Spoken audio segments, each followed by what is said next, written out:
नमस्कार सबैजनालाई। अब आजको भिडियोमा चाहिँ मैले डी मोइभर्स थ्योरमको प्रुफ लिएर आएको छु। यो क्लास 12 को टपिक हो। कम्प्लेक्स नम्बरमा डी मोइभर्स थ्योरम भन्ने एउटा टपिक छ। अब यो डी मोइभर्सको थ्योरम सजिलो तरिकाबाट म तपाईहरुलाई बुझाउने प्रयास गर्छु है। अब सबभन्दा पहिला त यसको स्टेटमेन्ट जान्नु पर्यो हामीले। स्टेटमेन्ट फर स्टेटमेन्टले के भन्छ? For any positive integer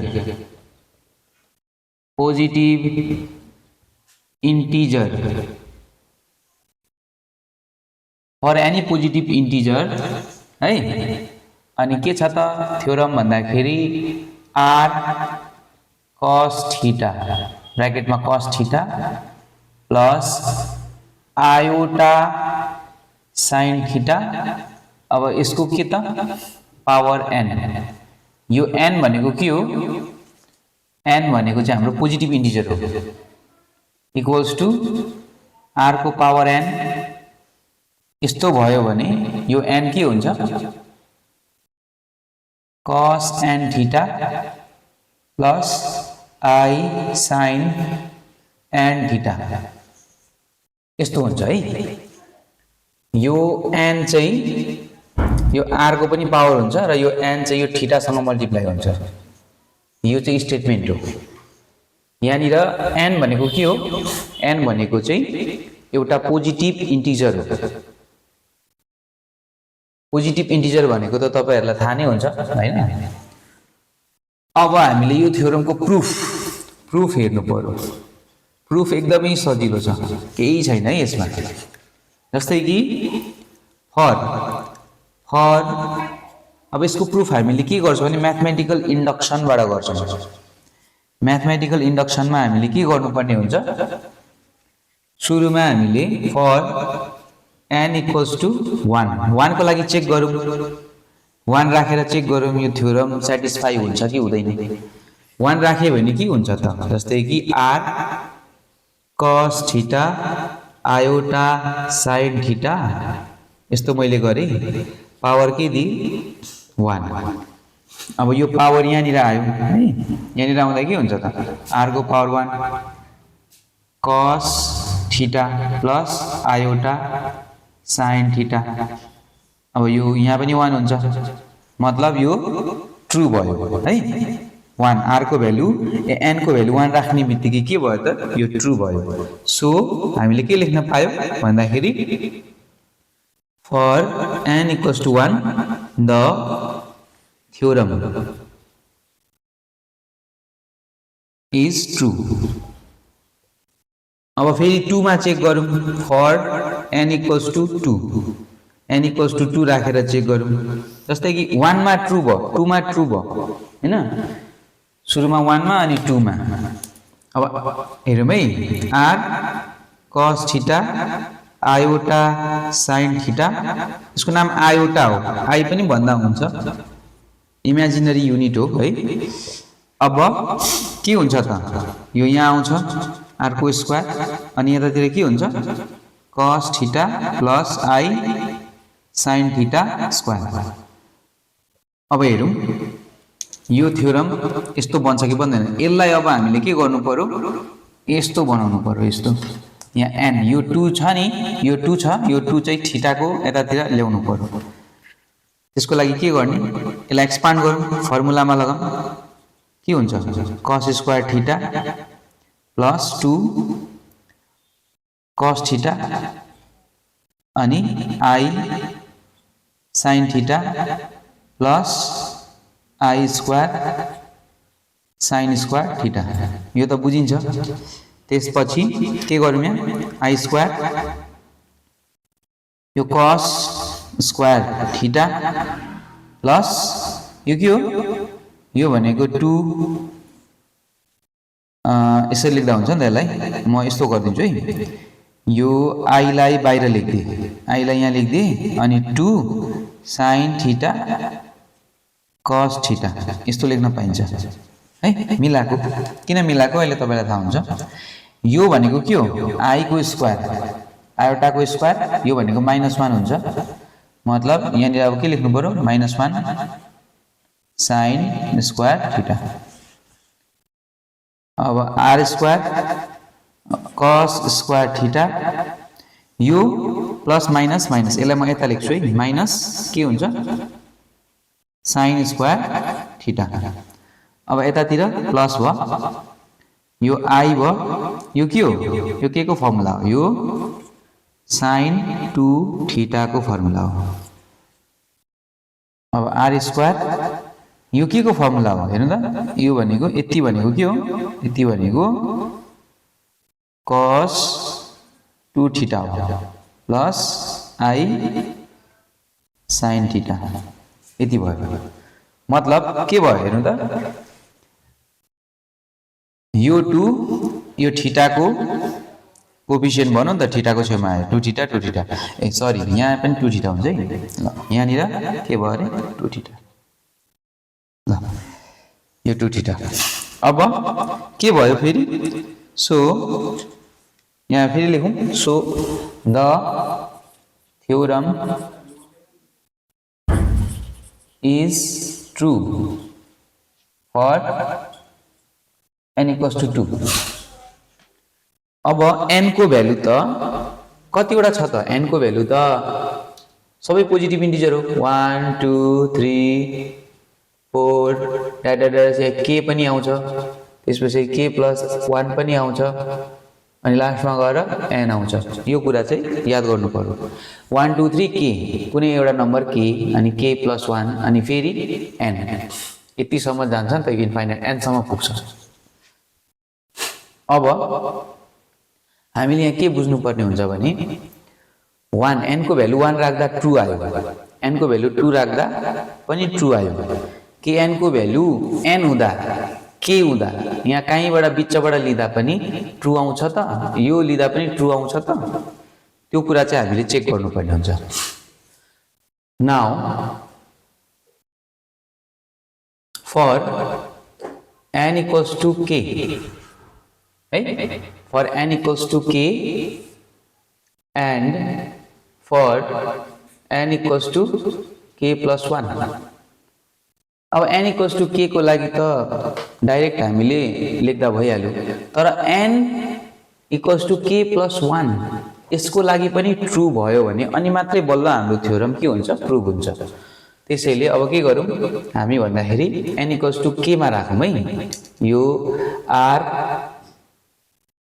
cos theta plus i sin theta यो पावर के छ यसको पावर छ के राख्दा के हुन्छ के राख्दा त r को भ्यालु के अब यो के भनेको त यो 2 जस्तै हो नि त जस्तै कि यहाँ 2 छ यो 2 त भित्र यो 2 राख्दाखेरि के यस्तो आयो नि त। अब डाइरेक्ट हामीले के राख्दाखेरि के लेख्न मिल्यो cos k थीटा लेख्न मिल्यो डाइरेक्ट किनभने 2 को लागि त प्रुफ भएको छ भने k को लागि पनि प्रुफ हुन्छ अनि प्लस i sin यतातिर के हुन्छ k थीटा यो त डाइरेक्ट देखिरहेछ यहाँ कुनै एउटा नम्बर हुँदाखेरि यो नम्बर यहाँबाट किनभने हामीले 2 राखेर 3 राखेर हेर्दा पनि 3 यहाँ भित्र पस्छ 4 पनि पस्छ तर हैन k + 1 को लागि चाहिँ ट्रु हो कि होइन त त्यो पनि हामीले प्रुफ गरेर देखाउनु पर्ने हुन्छ।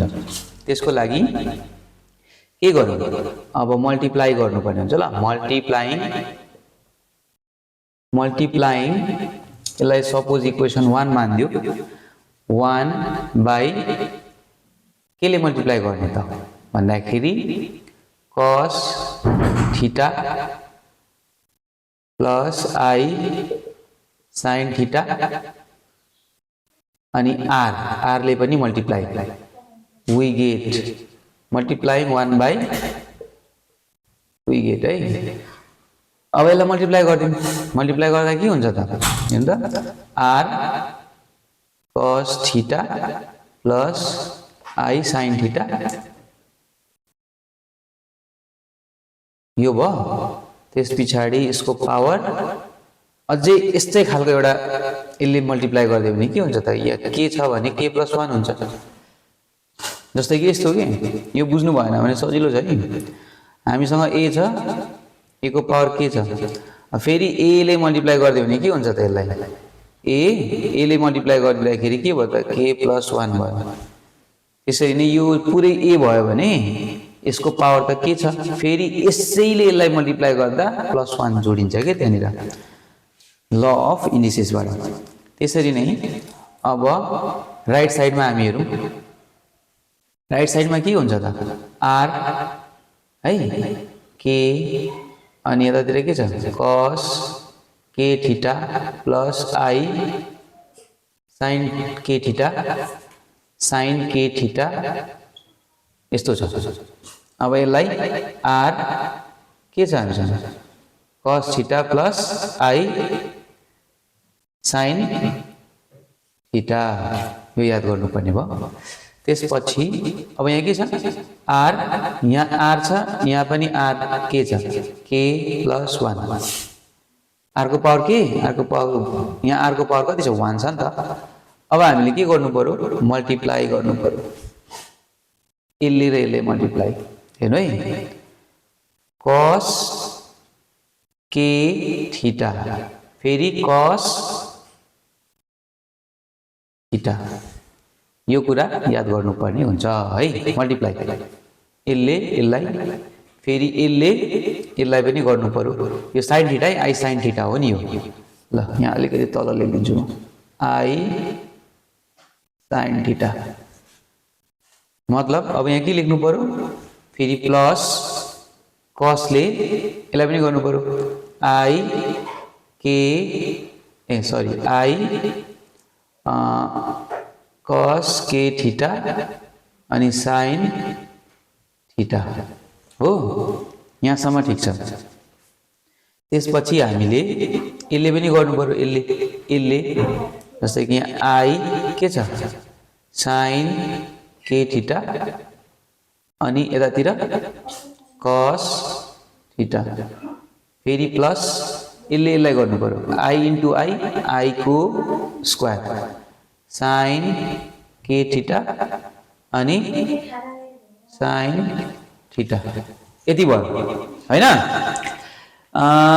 त्यसपछि अब हामी के गरौँ भने अघि म यताबाट लेख्छु है जस्तै कि r को पावर k + 1 त्यसपछि यो ब्र्याकेट भित्र प्रोसेसिङ गरौँ है अब हामी अब के हुन्छ भने यो i वालालाई एकतिर ल्याउनु पर्ने हुन्छ अनि i नभएकोलाई एकतिर जस्तै कि अब हेर्नु है cos k थीटा अनि cos थीटा अब यो भनेको के हो यो भनेको त यो i स्क्वायर भनेको त -1 हो नि त मतलब यसलाई म यहाँ अगाडि लेख्छु माइनस के हुन्छ यो त -1 हो i स्क्वायर भनेको -1 अब के लेख्नु पर्यो भन्दाखेरि sin k थीटा अनि sin थीटा यति भयो त्यसपछि अब यो दुईटामा हेरौँ ल i र i कमन छ नि त यहाँनिर अब यहाँ मैले के लेखेँ भने प्लस हो यहाँ i र i कमन ब्र्याकेट भित्र के लेख्न पाइयो यसलाई पनि म ब्र्याकेट भित्र हाल्दिन्छु है ल ब्र्याकेट भित्र के लेख्न पाइयो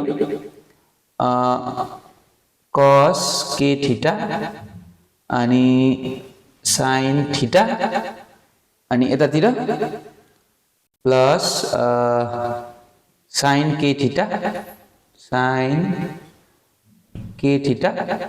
अनि cos थीटा यस्तो भयो अब r को पावर k + 1 यो के भयो यो त फर्मुला हो के को फर्मुला हो यो cos a cos b minus sin a sin b भनेको के हो त यो cos a + b को फर्मुला हो है cos a + b a भनेको यो ल k थीटा b भनेको थीटा cos a + b को फर्मुला त्यसरी नै प्लस यो i भयो यो के को फर्मुला यो sin a + b को फर्मुला हो हैन त sin a + b को फर्मुला त बन्यो नि हैन हैन sin a भनेको यो भयो k थीटा प्लस थीटा ल यति भयो अब r को पावर k + 1 अब यहाँबाट थीटा कमन लिँदा के हुन्छ त हेर्नु है cos यहाँबाट भयो k + 1 अनि थीटा यहाँबाट पनि के कमन लिनु पर्यो k + 1 अनि थीटा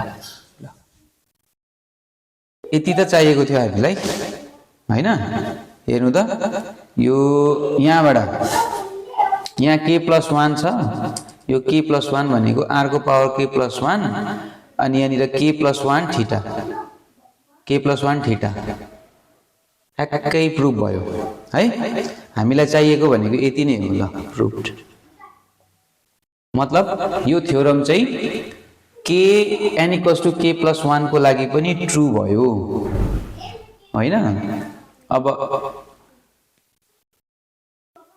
यसरी यो थ्योरम प्रुभ हुन्छ अब यदि तपाईलाई केही प्रब्लम हुन्छ यस्तो खालको क्वेशनमा म्याथमा एकदमै सजिलो छ तपाईले मेरो च्यानललाई सब्स्क्राइब गर्नु अनि म तपाईले भनेको क्वेशन सल्भ गरिदिन्छु एकदम इजी तरिकाबाट थ्यांक यू